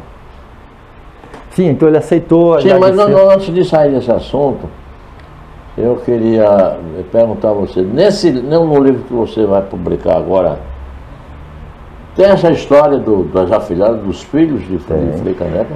Tem, inclusive sutilmente foi o que me motivou, tudo isso está aqui, tudo está aqui dentro, porque eu aproveitei a deixa, né, porque isso aí, eu acho que é inédito. Na parte de família é inédito, não é? A parte, que foram 3 partes, né, que eu, Recife do ano tal, como é que era antigamente, depois entrei na confederação em si, que eu, até que houve a morte dele. Daí diante eu entrei no item que muitos autores perguntavam, mas cadê a família, que tudo daqui só vim fora, um no Rio, São Paulo. Sim. Aí eu criei um item para explicar por que isso aconteceu. Aí nessa aí foi quando eu fiz todo o levantamento, assim, né? Dá para 2 esquinas grandes. Que é nesse ponto realmente é neto. Na internet não tinha. Não posso ser em toda porque eu não vasculhei tudo, mas talvez haja alguma coisa mais completa do jeito que eu fiz. Aí eu postaria. E essa foto que você tem nessa boneca aqui, isso é a boneca do livro de Cláudio Caneca sobre o seu tetravô Frei Caneca. Essa boneca, essa foto me parece também que é inédita, porque só tem foto de Frei Caneca na história de perfil, de lado. Outra pose e tal, mas de frente não. Surgiu até um recentemente. Aí ele novo ainda padre exato, aí, né? Exato. Os detalhes que, não sei se seria nosso aqui, por exemplo, padre não usa barba, verdade. Mas ele estava vindo de uma fuga do Crato, Ceará. Quando pegaram os rebeldes, né? Lá no Ceará, vinha andando, não tinha carro naquela época, então, de alguma forma, pouca barba é admissível. Eu, particularmente, eu acho. E o cara não vai estar todo dia fazendo barba, preso, 100, 200, 300, sobretudo. Tão novo tempo. Então, é possível a barba, por isso que eu tenho ela aqui. O restante eu estou satisfeito. Foi um retrato feito por um do Wagner, quer dizer, na internet mesmo, eletrônica, quer dizer, tem a medida do rosto, nariz, orelha, foi um nosso estudado pela internet, quer dizer, pela eletrônica. Então eu diria que foi o mais aproximado que eu já vi até agora, conforme eu tinha previsto, de frente. No livro, nesse livro, Frei Caneca há 200 anos. Por que 200 anos? Porque ele vai completar 200 anos No ano que 13 de vem, janeiro. do 13 2025, 13 de janeiro de 2025. 2025, exato. Você faz alguma comparação facial dele com você? Eu vi um comentário recente sobre isso, mas eu acho que não, né? Eu acho que não. Mas tudo bem, isso é relativo, afinal de contas foram 200 anos, né? Você mas eu já vi um tetra, comentário dessa natureza. Você não é hexa, mas é tetra. Exato. Porque você é esporte. Agora mais ainda, né? Eu soube que ele está na Série A, né? Subiu para a Série A, Eu não acompanho muito, tá não. uma alegria imensa aí no estado, né? Porque o Pernambuco merece ter, pelo menos representando na Série A. Então nós temos futebol igual ao Ceará, a Bahia, né? Exato. Há muito tempo que a Bahia não sai da Série A, o Ceará também, e Pernambuco só na Série B para baixo. Eu torci pela subida do esporte, apesar de sofredor de ser tricolor sofredor, mas eu torci pelo esporte. Meu raciocínio é assim, o meu time é esporte, mas se jogar Santa Cruz ou Náutico, qualquer outro time de fora, eu torço pelo Santa Cruz ou Náutico. Minha raiz é assim. Pernambuco nessas ocasiões, né? Eu não torceria contra o Náutico, se ele vai jogar o Dependente, que não, eu quero do meu estado. Se não for do meu time, é do meu estado, é da minha região, até esse nível chega. Minha torcida é... Voltando ao livro aí como é que surgiu? Porque há muito tempo você vem batalhando com isso, já fez pesquisa disso, pesquisa daquilo. Agora, com o advento da internet, se tornou, inclusive, mais fácil, tem mais facilidade para essas pesquisas. E aí você agora chutou a bola para frente para fazer o gol. Como foi essa sua iniciativa com esse pessoal que vai publicar esse livro? Com quem é que você vai publicar? Pegando o fio da meada, como diz, né? Eu com o material todo pronto, já tudo digitalizado, como diz, né? Aí o segundo passo seria realmente a publicação. Nessa publicação, inicialmente, eu entendi que haveria um patrocínio do governo do estado, por que não, né? É um item, não é meio tão particular não, apesar de ser família, mas é um item nacional, digamos assim, mais regional, etc. E por motivos relativamente simples, aí eu estou fazendo por, como é que se chama, produção independente, né? Então está saindo. Eu fiz o orçamento, etc, em Goiás aqui, vai ser editado aqui por Cenário, né? Cenário e é de Limoeiro, né? Cenário Editora. Cenário Editora é de Limoeiro. Não é Sivaldo Venerando e Humberto, E bom, fisicamente eu estou tão fora de Carpina que viver, mas eu estive lá presente, lá no Cajá. Ela é editora limoeirense, que Sivaldo inclusive foi pertencente aos quadros do jornal Voz do Planalto. Um rapaz decente, sabe? Um cara de um bom caráter. É um grande amigo. E gente da melhor qualidade. Ele trabalha lá, inclusive, com o secretário de Educação do município de Limoeiro, que é Paulo Melo. Ele já foi secretário de Educação de Pernambuco. E eles lá estão dando uma força muito grande aos novos escritores. Tem muita gente por aqui escrevendo, porque eles lá fazem... E eu acho que eles descobriram você, não sei como, mas acho que eles vão dar uma força aí e você vai ter um grande aliado em Sivaldo. Concordo. Inclusive foi uma relativa sugestão dele, rapaz, aqui em Carpina, rapaz, tudo caro. Fora aqui em Carpina não é questão de preço não, qualidade e confiança, porque eu participo do grupo, eu conheço, então com o orçamento inicial foi vendo, a gente fez uma jogada e deu certo. Eu creio que com um pouco tempo, não vou tentar medir não, que é difícil, já estará em mãos. Isso aqui é a boneca, né? Essa é a boneca. A chamada boneca, que tem prefácio de quem, nem cheguei a ler ainda, mas tem aqui um resumo. Tips 30 é um emocionante tributo à vida e legado de Frei Caneca, herói da Confederação do Equador e a sua influência duradoura na história do Brasil. Escrito por seu descendente Cláudio Caneca, o livro traça a trajetória revolucionária de Frei Caneca, desde sua luta pela liberdade e pela justiça social contra o império do Dom Pedro I, até sua execução transformando o Frei Caneca em Marte da causa republicana. É uma história belíssima de um herói nacional daqui de Pernambuco, e esse livro vai revolucionar. Está bem ilustrado aqui, com muitas fotos, que eu vou solicitar para que a gente possa publicar também no nosso blog e nessa entrevista também. Viu? Enquanto você vai falando, a nossa editora Paula Kaique irá também mostrando algumas fotos que estão nesse livro e que é de muita importância para o povo pernambucano. Esse é o que é o verdadeiro herói pernambucano. Isso não é aqueles heróis da televisão que Bial, o outro apresentador lá, o Tadeu Schmidt, chamavam de heróis. Herói de quê? É que a televisão transforma os valores, né? Muda os valores. Então, eu não tenho nada com aquele povo que participa tal, do Big Brother ou da Fazenda, não tenho nada, mas não são heróis, rapaz. Heróis já estão aqui.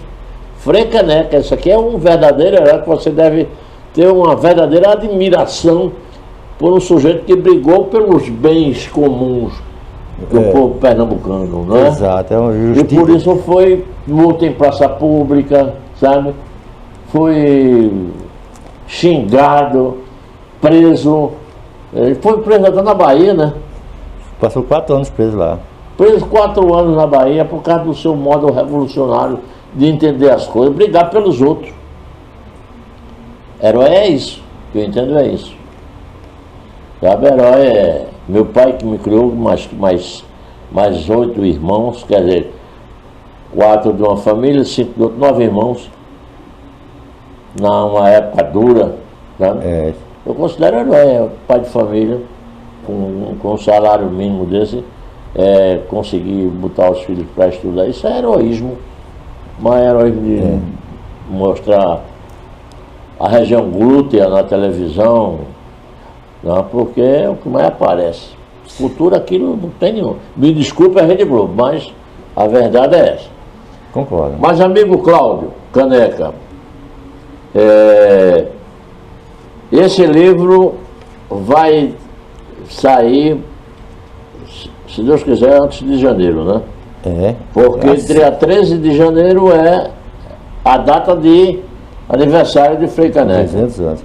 Eu creio que por 15 dias ele estará, creio que, antes de terminar dezembro, ele estará em pé já há pouco tempo, e eu individualmente, pessoalmente, estou distribuindo ele com as entidades culturais públicas do Estado. Pessoalmente, eu vou lá. Doação. Qual é o seu pensamento com relação à tiragem do livro, aos exemplares? Porque uma produção independente é muito difícil, minha gente, sem ter a colaboração de empresas, de governo, de entidades públicas, prefeituras, Câmara de Vereadores, porque isso custa dinheiro, papel para boa impressão, a tinta, sabe? Ser colorido ou não está sendo aqui, né? Essas fotos aqui, você está dizendo que tem colorido, né? Deveriam ser coloridas, sim, preparada, mas... pois é. Vamos baixar, né? Mas já, de qualquer maneira, é um caminho andado, porque essas fotos só que tem você. Exato. Não é verdade? É o que eu falei há pouco, é neto também nesse sentido. Nessa São sentido, coisas que vêm de baixo para cima, né? De fotografias, Então aqui toda a família. Fotos de família de Frei Caneca, sabe? Aqui já é uma gravura, que é da morte dele em praça pública. Quer dizer, eu acho que você publicando, isso aqui é apenas uma intuição, uma sugestão do amigo, a questão de distribuição seria uma segunda etapa, depois de publicado, você mostrar ao governo estadual, à prefeitura municipal, à prefeitura de Recife mesmo, para dar uma colaboração, para você distribuir em escolas, em bibliotecas, entendeu? Para dizer aqui no livro a verdadeira História de Frei Caneca. Exato. Entendeu? Porque agora você vai dar um impulso mesmo. Um Começa choque de aqui. emergência, né? Aqui para dizer, a história é essa aqui. Alguém vai dizer, rapaz, nada mais, nada menos que está contando essa história aqui é um descendente do homem, do Frei Caneca, do padre Frei Caneca. Né? E aí a segunda etapa da segunda tiragem para a distribuição, aí vamos Melhorar. com o livro, vamos Polir, com o livro, não. polir. Vamos ver se bota foto colorida e tal. Tem até versos aqui, Tem até, É do Frei Caneca. Ele é um poeta, parece escritor. São dele esses versos, Dele, Soneto, Aqui eu vou recitar apenas umas duas estrofes aqui. Morreu, tinha os seus dias consagrados, à prol da pátria, à prol da humanidade, satélite fiel da liberdade, caro a palas de musas embalado, uma linguagem buscada aqui, né? Marcando hora no globo o espaço dado, sábias lições ditava a mocidade, ora destro piloto em tempestade, guiava afoito ao porto anal do Estado. É profundo, isso é profundo. Esse cara era especial, é importante demais ele. Olha aqui, deixa a Olinda corra o triste pranto. Perdeste um sábio, as vistas se eclipsaram neste dia fatal de chorar tanto. Mas esse soneto já escreveram para ele, não é isso? Foi nesse trecho aí, é homenagem. Homenagem a ele. É homenagem que fizeram a ele. Tem muita coisa interessante, você vai gostar, e eu gostaria já de deixar um compromisso armado entre nós, acordado no caso, de quando sair o livro, você nos dá a honra de vir aqui, para a gente vir aqui fazer a data do lançamento. Que você vai fazer um lançamento público em Carpina, não? Essa é uma ideia mais provável que Paulo Ferreira que está. Vamos lá, tá para isso. Certo. Tá para ser. Porque isso aí é apenas logística, a prefeitura pode ser ainda nessa gestão, mas se for em janeiro já outra gestão, entendeu? Aí teria o auditório da prefeitura, teria ali a logística, né, para receber a pessoal, cerimonial, essa coisa tudo. Acordamos assim, se você for lançar aqui, porque para lançar sem ter essa forma de divulgação em rádio, redes sociais, televisão, é meio difícil, árduo, o caminho meio apertado, mas a gente arranja aqui. Assim Já tem Recife também, arranjo. E tem um fator importante, entre outros, né? É uma área que eu preciso entrar para. Eu pensei até então registrar o fato. Mas realmente, para divulgar isso, teria que ter mais programação, digamos assim. Agora, onde eu moro, longe, até isso me dificultou. Porque tem que ter você vai ter que fazer esse registro também no lugar onde você mora atualmente, que é em Goiânia, né? Goiânia. Goiás. Goiás. Mas Pernambuco não pode deixar de fora esse registro importante para a história, a vida de Frei Caneca, esse grande lutador pelas causas populares do nosso estado, um desbravador, um sujeito que se insurgia contra os males praticados pela coroa, né? Que era instalada no Rio de Janeiro, né? E chegava aqui só para tomar dinheiro do povo, através dos juros altos, essas coisas tudo. Você não pode deixar também de fazer um lançamento, mesmo que não seja grande, porque aqui veio o Anaximandro com Salgado, com o livro que ele falou sobre um romance de Adelaide, o nome do romance, que ele lançou na FALUB, a Faculdade Luso-Brasileira, que é instalada lá onde foi o Colégio Santa Cruz. Eu até fui por lançamento.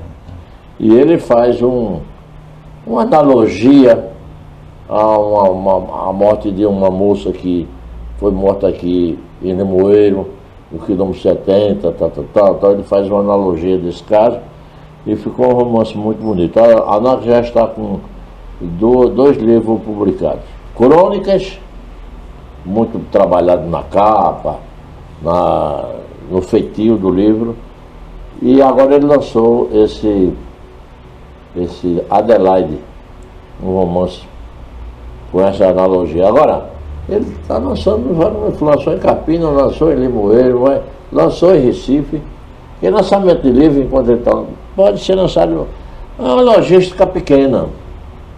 Procura rádio, TV, vou lançar esse livro, trouxe aqui um livrozinho para você, vou lançar então. Divulgação, entendeu?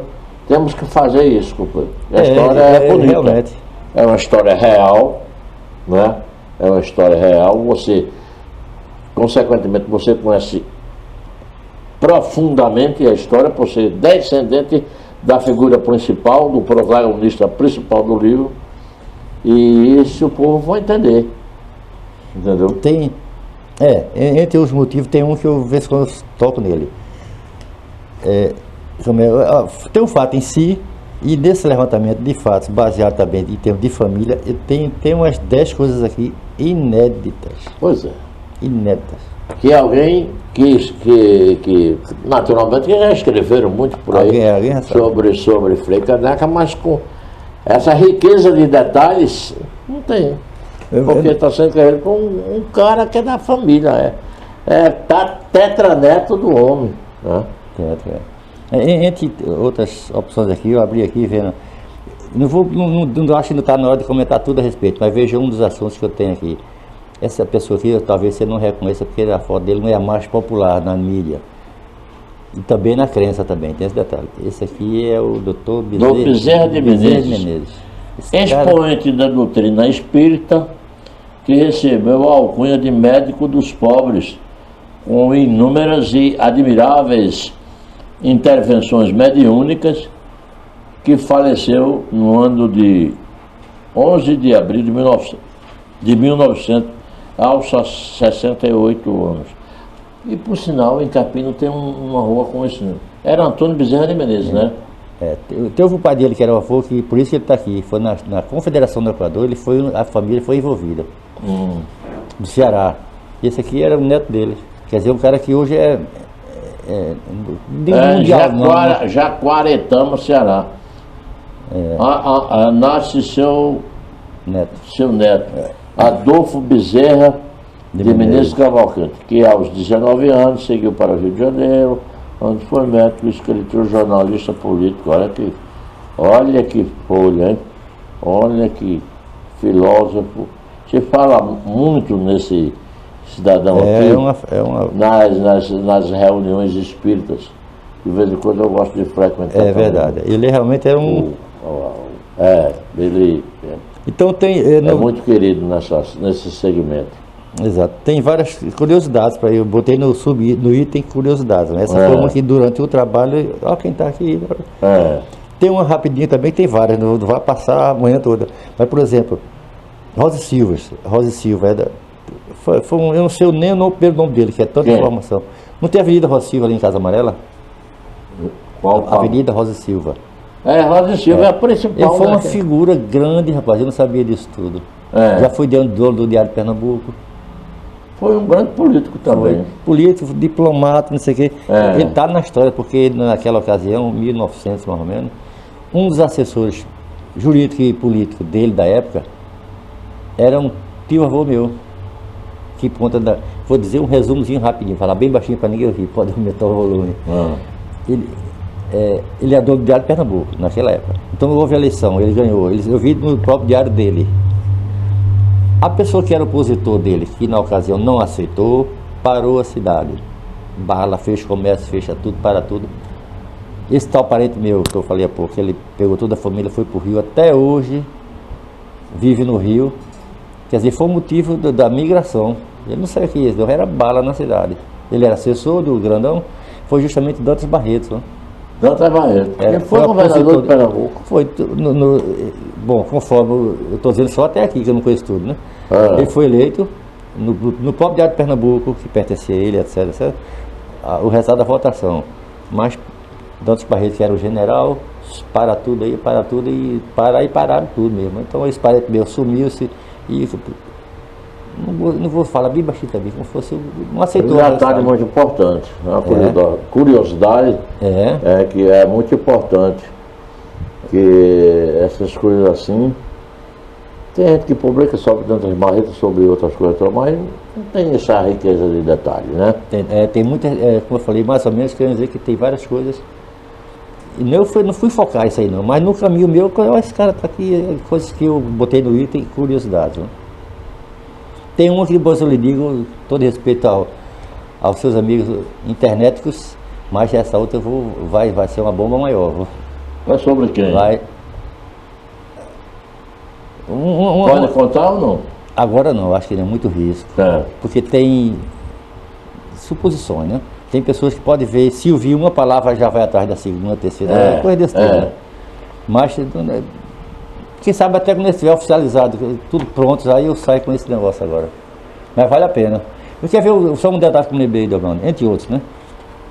Por exemplo, fazendo isso aqui, aí alguém me perguntou, eu sou parente como, por quê? Foi que houve? Como, né?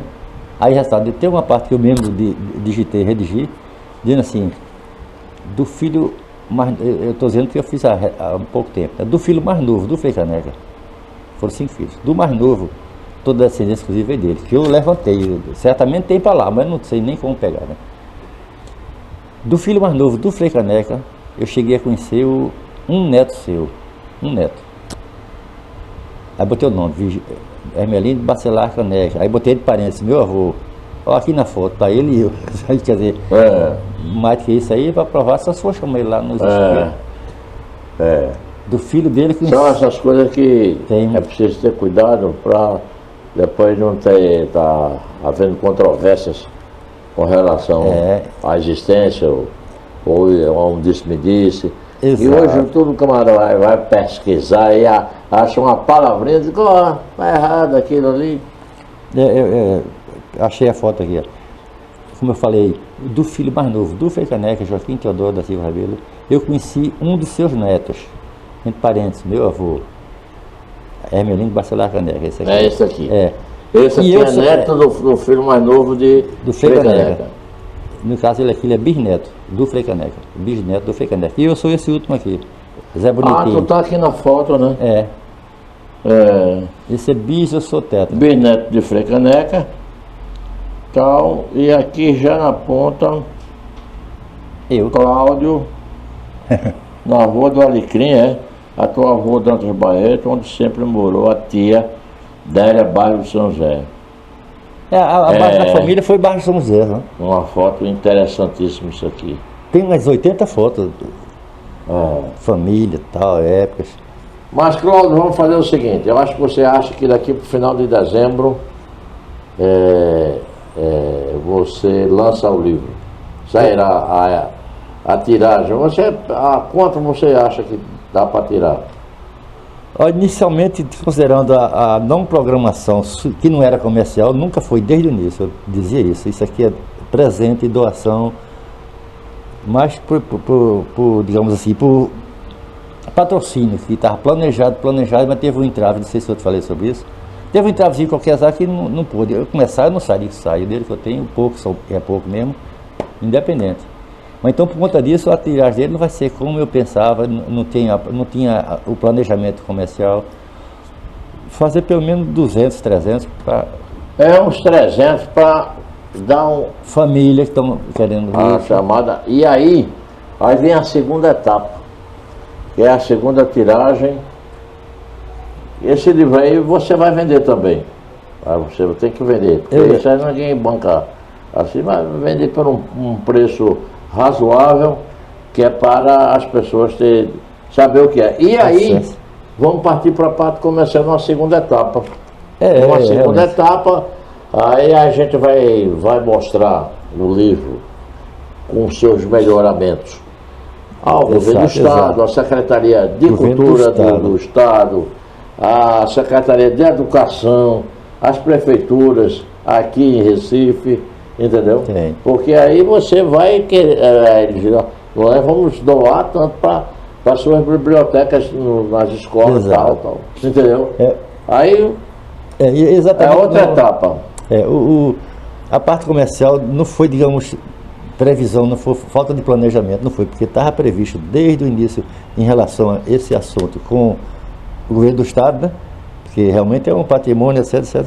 Estava previsto doação, podia tal, doação da Secretaria de Educação ou do Fórum 5 Pontos do governo do Estado, né? Doação, mas já que vai ter doação, inclusive, eu particularmente vou, a esse que eu falei aqui, vai ser doação. Mas devido a custo próprio, aí eu vou ter que, uma parte, vou ter que entrar, planejar essa área comercial. Que não era o plano, mas vai ser agora, vai ser. É porque esse livro aí, isso aqui não é romance, isso aqui não é uma autobiografia, isso aqui é a história real de um homem que fez muito pelo Estado, pela nação. Pela nação. Então, o povo vai se interessar pela essa história. O que foi contado, aqui tem muita coisa que não foi contado por ninguém. Tem. Né? Que não foi contado por ninguém. A história de Frei, 200 anos, no dia 13 de janeiro vai fazer. Então é preciso que se faça uma segunda etapa dessa forma que a gente está fazendo. Porque agora está em cima e tem que sair dessa forma para que cause impacto na sociedade.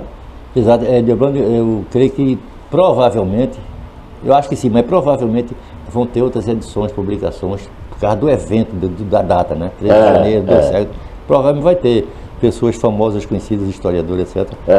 Essa aqui foi uma que já estava planejada. Depois eu conto uma história sobre quando fez 150 anos. Quer dizer, eu não estava pensando nessa data, mas fazendo, então é aqui mais um.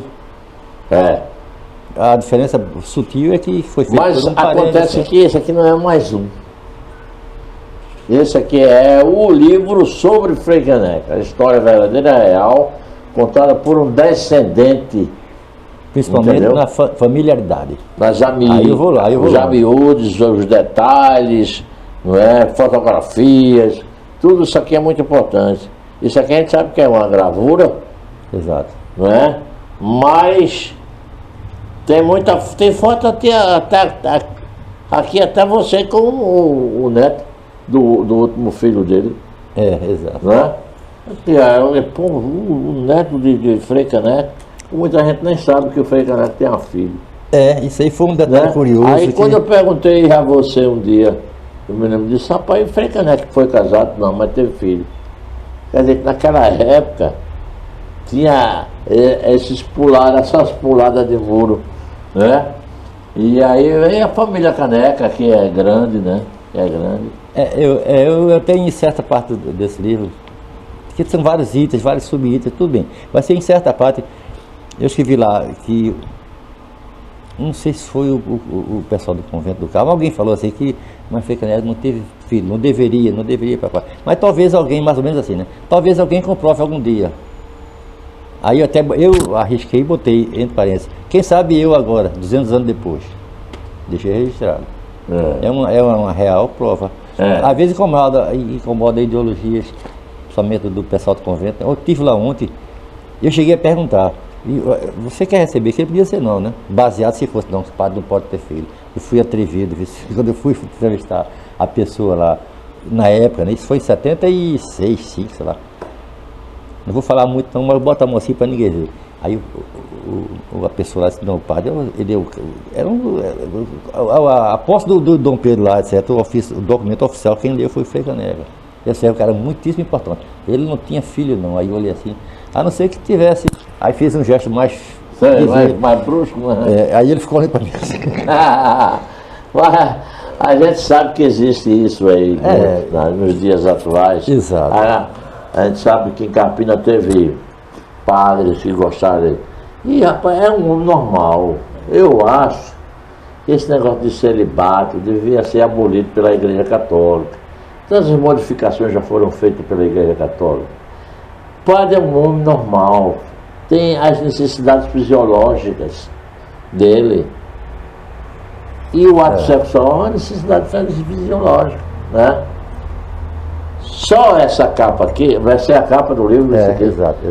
mostrando a frente, ou seja, o rosto de Frei Caneca, como ele era, já é um impactante. Já é um momento impactante, porque eu não conheço nenhuma foto de Frei Caneca, a não ser de perfil, gravura, perfil, mas assim, Frei Caneca era essa aqui, parece até que meu irmão Carlos Marcos. Entendeu? Já é um impacto. Olha, vamos combinar? Vamos. Quando sair você vem aqui novamente pra gente fazer. É um prazer por diversos motivos. Primeiro, que nós somos amigos, já éramos. Carpina, eu tenho dito minha cidade, não nessa aqui, mas minha cidade, porque foi algo que me pegou quando eu era jovem, bonito e rico. De juventude, né? Então, quando eu digo, minha cidade é Carpina. Você tem isso aqui como sua terra natal. Então tem bons motivos, muitos amigos, por sorte, muitos ainda aí. Vamos aguardar a saída do livro e quando sair você liga para mim, para a gente ou para a Paula, para a gente marcar aqui mais uma conversa amistosa dessa do nosso programa. Muito obrigado pela sua vinda. Prazer. Muito obrigado também a Rui, seu sobrinho. Dá que veio acompanhando o Cláudio. E Cláudio, quando sempre que vem para Recife, agora que não tem mais ninguém em Carpina, assim, que a gente da família. Exato.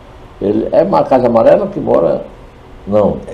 Vasco da Gama, é o grande bairro, é a Casa Amarela. O grande bairro, o estado de Casa Amarela, né? Ele vai sempre para lá, né, Rui? Um prazer conhecê-lo, viu, Rui? Bom, e fica acordado aqui entre Cláudio Caneca e o programa, ou a minha pessoa e o Debrando Marques, para quando sair o livro, como é o título mesmo? Tifes 30. Tifes 30, que eu não sei explicar. Frei Caneca há 200 anos. É histórico, isso aqui vai ser histórico. Autor Cláudio Caneca, tetraneto de Frei Caneca. Frei Caneca teve filho? Teve, está aqui dentro desse livro. Você vai saber tudo nesse livro quando ele sair. Vai ter um lançamento, nós vamos providenciar isso aqui. Aí que tem aqui, ó. Tem aqui alguma coisa, né? Uma nuvem que os ares escurece sobre nossas cabeças. Reaparece. Segunda-feira, 13 de janeiro de 2025. Exato. Por que essa data? Por que esse pensamento aqui? Esse pensamento é o seguinte, a data é porque foi com completo 200 anos, né? Esse pensamento é um negócio meio pessoal, algumas poucas. O Frei Caneca, no livro dele, ele tinha um jornal, periódico, chamado Tifes Pernambucano. Tifes era um anal que desbravava o mar, o perigo. Está explicado aqui dentro, né? Então, ele teve 29 edições. Então, por isso que eu botei Tifes 30 como se fosse uma homenagem. Só tem 29, então a 30ª seria a vida deles. Né? E o detalhe curioso aqui, Leandro, eu acho que não é tão proibido não, por exemplo, não é questão que é perigoso não, veja. Ele usava sempre nos jornais dele, tinha uma nuvem que o ares escurece, sobre nossa cabeça aparece. Essa é a frase dele, aliás, é a frase de Camões, ele usava no jornal dele. Eu arrisco e assumo dizer o seguinte, veja a diferença. Uma nuvem que dos ares escurece, sobre nossas cabeças reaparece. Não quero comparar, eu tentar explicar, não, mas dá para entender. Né? Tá certo. É um diferencial, para mim é um diferencial, importantíssimo, atualizado.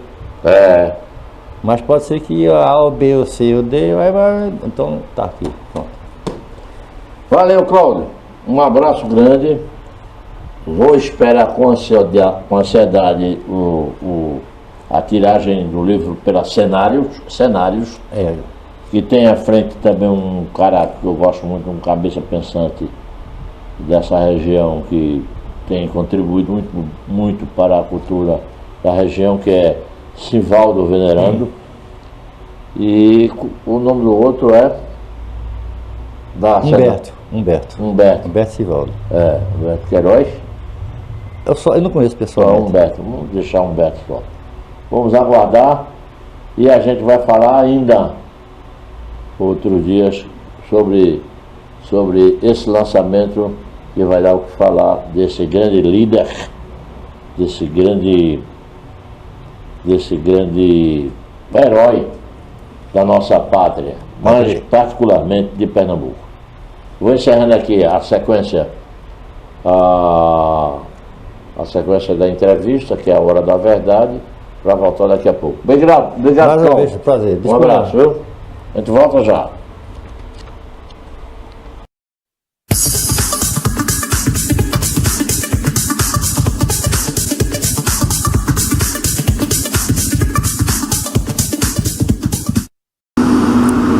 E agora, meus amigos, a sequência Quem Está na Foto.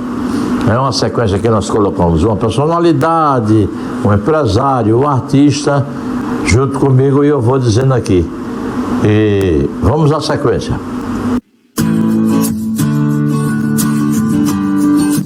Quem está na foto comigo hoje é uma das mais brilhantes atletas do Brasil, atleta de pentatlo, campeã mundial, e agora está na Secretaria de Esportes do Brasil. Foi convidada para participar da diretoria de esportes no Brasil todo, junto com outros membros. Yane Marques não é prima minha, quero logo dizer, é apenas uma amiga que nós nos respeitamos, e é uma amizade muito forte. Na foto, Delbrando e a atleta do Exército, hein? Yane Marques.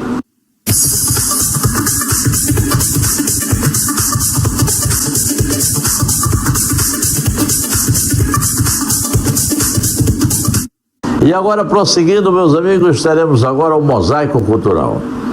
E eu vou apresentar aqui uma relíquia de quando o meu saudoso mano Paulo Marques fazia os seus programas, e às vezes fazia até programa na rua. Um programa que foi feito em frente à Igreja Matriz Nossa Senhora do Carmo, na Praça Nossa Senhora do Carmo.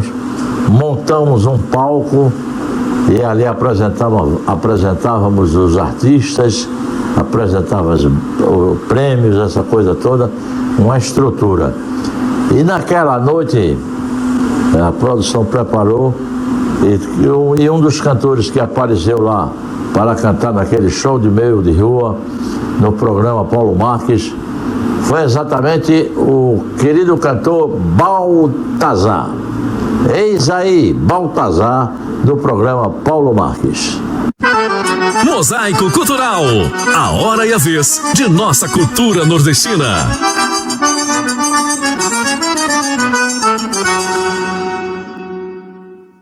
Quem quiser contratar o Baltazar, é isso aí. Total, porque Isso. aqui quando a gente esquece, a Neide vem Legal. e mostra ali o que se chama, que aquilo é uma dália, não é? Em televisão chama Exatamente. dália, né? É. Você também Mas esquece letra ela é a coisa mais linda do mundo. Não faça isso, não, ela não dorme hoje. Canta pra ela então, Baltazar, vai. Vai lá. Canta, Baltazar, mais uma vez.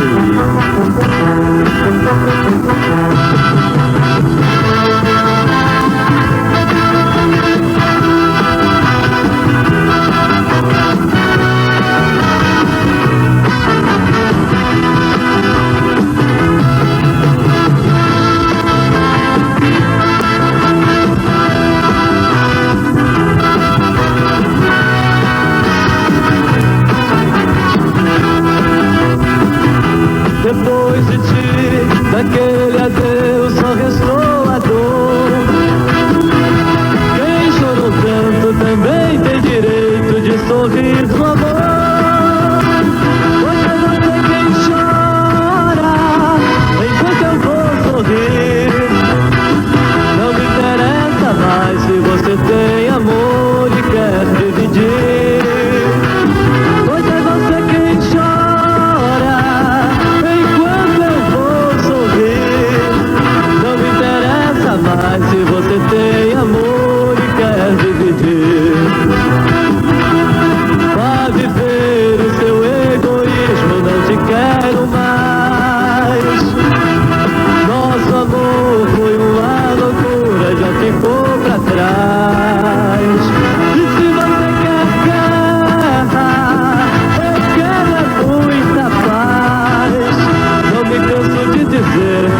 Baltazar.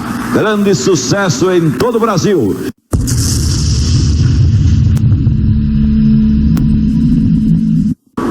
Meus amigos, chegamos ao final do programa Hildebrando Marques, também do blog Hildebrando Marques, agradecendo a todos vocês, agradecendo a minha produtora Paula Kaique, jornalista, e esperando que vocês continuem se inscrevendo no YouTube. Acesse o canal, inscreva-se e ative as notificações clicando no sininho do programa Hildebrando Marques. Muito obrigado. Bom, abraço a todos e até o próximo programa Hildebrando Marques. Até lá.